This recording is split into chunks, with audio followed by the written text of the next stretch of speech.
Yeah. Boxing aficionados. What's up? What's going on? Hey, yo, check this out. Just want to talk about a little bit about the man of the hour, right? Not exactly the man of the hour, but, just a little exaggeration there is allowed for anyone, right? So, that man being Isaac Dogbay. So, Isaac Dogbay, with his performance against Joey Gonzalez last night, or rather Saturday night, secured himself a second shot at a title. This time being the WBC title, right? He's actually in position again to possibly get a shot at Navarrete again, but he doesn't want that. Nobody wants to see that fight a third time. We all know what's going to happen. So he's poised to go up the WBC route. It's a fight that I find interesting. I find interesting because,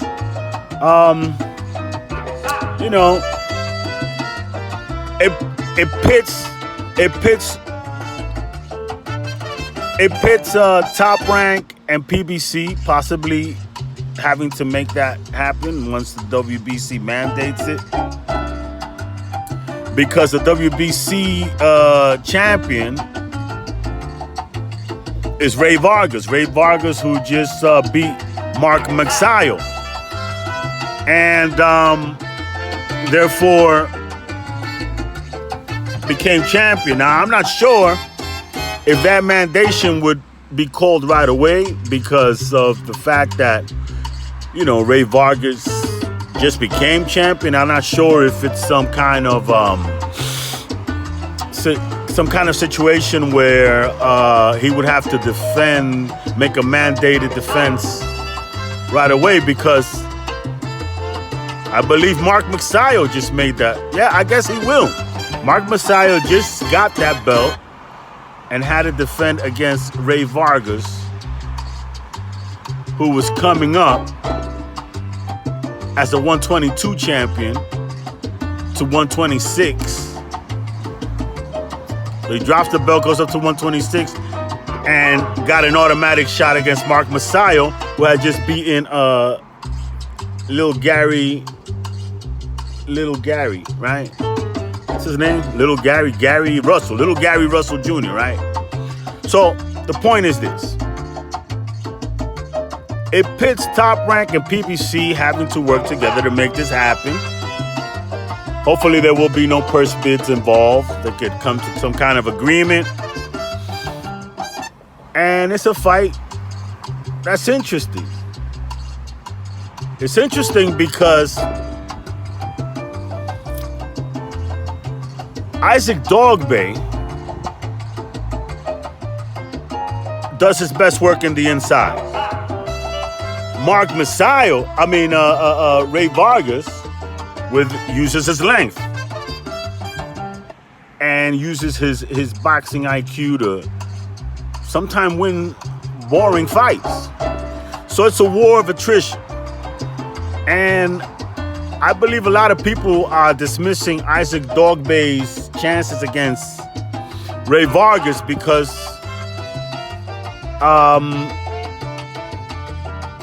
of his losses to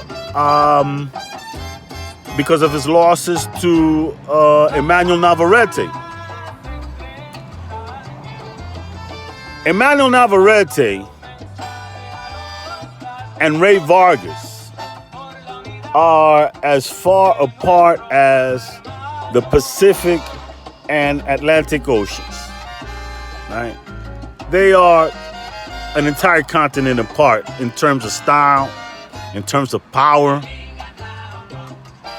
Rey Vargas is a guy that's coming up from 122. Wasn't a knockout artist at 122.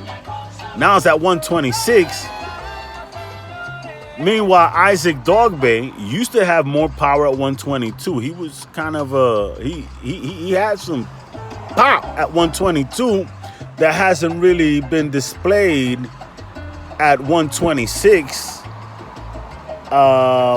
Evidence of which was him going life and death against Adam Blue Nose Lopez, who Adam Blue Nose Lopez really should have gotten a rematch, you know, after that fight.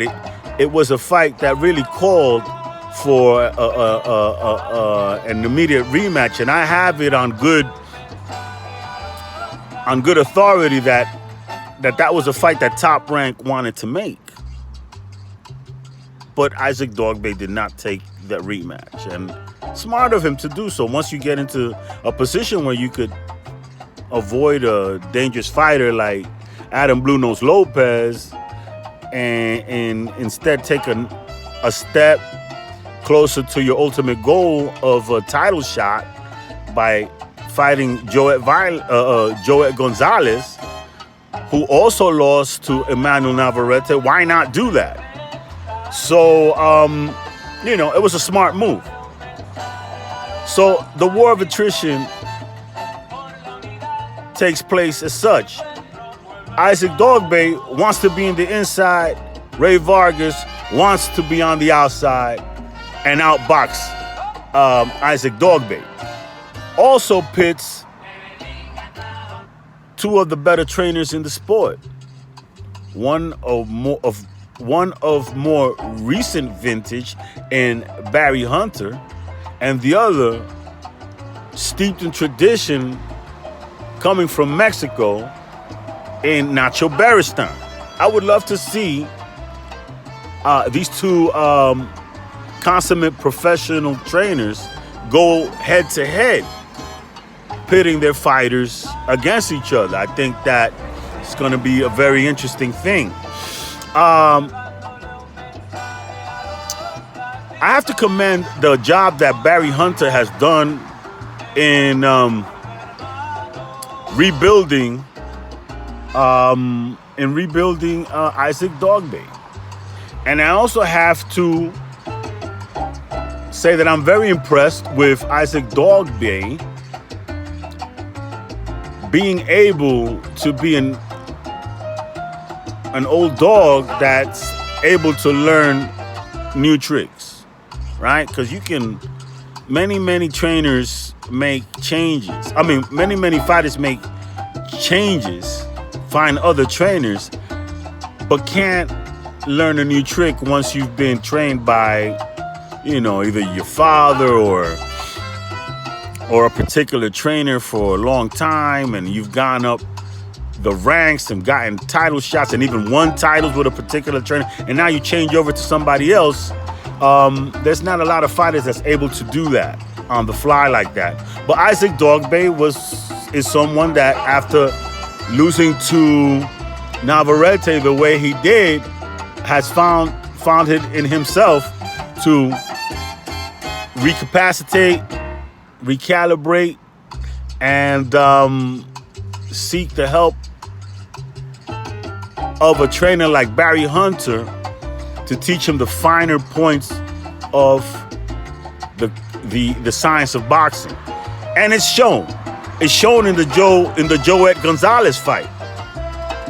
Because Joet Gonzalez, I believe he lost the fight, but he did come to, you know, Joet Gonzalez is always gonna put hell's pressure on you. Joet Gonzalez throws a lot of punches, is long and lanky, or is comfortable fighting in the inside, doesn't have as much power as Navarrete, right? That's obvious, but hits hard enough to make you not want to get hit with that again. And he did hurt Isaac Dogbay, who seems to have, you know, a problem with defensive lulls at different points of the fight. The thing is that Isaac Dogbay was able to weather the storm, come through that fight, listen to directions from Barry Hunter. Barry Hunter gave him really explicit directions, telling him that his safe zone was right up in, believe it or not, was right up in Joet Gonzalez's chest. And once Dogbay really computed that. He executed that. A lot of the punches that Joey Gonzalez was throwing were getting parried. They were getting parried. I was watching it closely, and he did hit. He was able to hit Isaac Dogbay, but not as many times as it looked like, you know, to most unaware observers, I believe. You know, yes, this is the time when I get to toot my horn. But it is what it is anyway. Yeah, so when he went back out and engaged Joey Gonzalez again, he was more mindful defensively in the pocket and was able to punish Joey Gonzalez to the body, really get into his low stance, stay in Joey Gonzalez's chest, and really outbox him inside defensively and get the win. Narrow win, but it's a good opponent. And the thing is that I believe that Isaac Dogbay's experiences against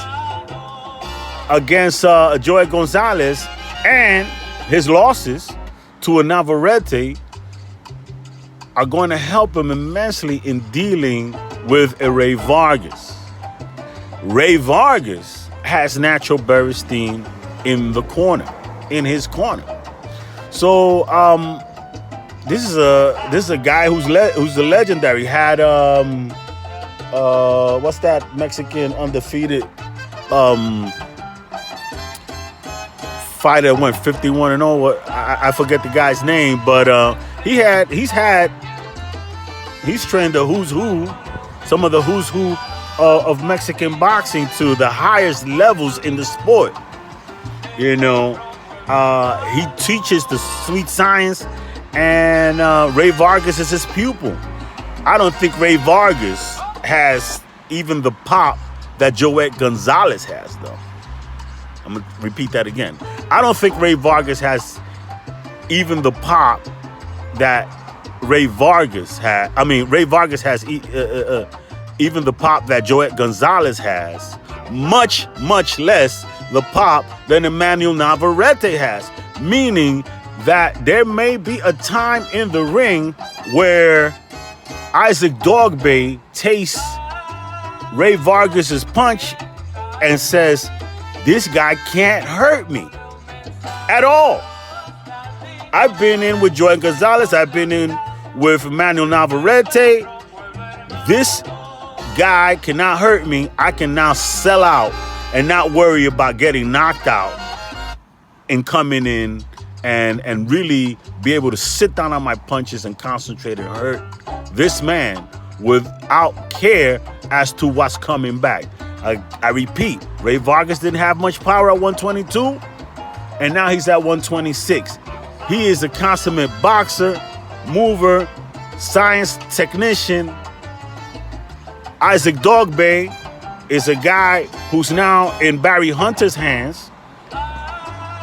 The marriage is working. He's been learning on the no longer on the fly. Now this will be like about his fourth fight with Barry Hunter. He's gone through tight spaces and narrow wins with Barry Hunter against Adam Lopez, against Joey Gonzalez. And those are all going to be experiences that serve him well against harder punches. Adam Lopez punches harder than Rey Vargas. You can't even argue that. Joey Gonzalez punches harder than Rey Vargas. And we know what Emmanuelle Navarrete can do. So, having been exposed to that kind of hell, walked through that kind of fire, may work in Isaac Dogbay's favor when facing Rey Vargas when this fight gets called. Am I edging Isaac Dogbay? I have to be conscious of the fact that I may be an Isaac Dogbay fan. I like Isaac Dogbay. I like Top Rank boxing. But it's not taking, I'm not going to take away anything from Rey Vargas. Rey Vargas has Nacho Beristain in the corner. And when that fight gets called, I'll make a decision who I'm going to edge the fight with, who I'm going to edge the fight for when the fight gets called. You know, I'm going to cross that bridge when I get to it. What I'm saying is this is a very interesting fight, and people should be, I think, a little bit excited. I get excited any time that PBC and Top Rank work together, or when promoters cross the streets and get to put fights on, because it's good for boxing. What we have here is sanctioning bodies working together in conjunction for the better of the sport. I don't know if they did this purposely, but the WBA turning down Santa Cruz's request to unify against Rey Vargas, right? The WBA turning down Leo Santa Cruz's request to unify against Rey Vargas, who is an in-house fighter with PBC, has opened up the doorway for Isaac Dogbay to now take on Rey Vargas. So it's a beautiful thing, man. It is what it is, and it ain't what it ain't. Keep it positive. God bless y'all. Next Level Boxing Talk. I'm out.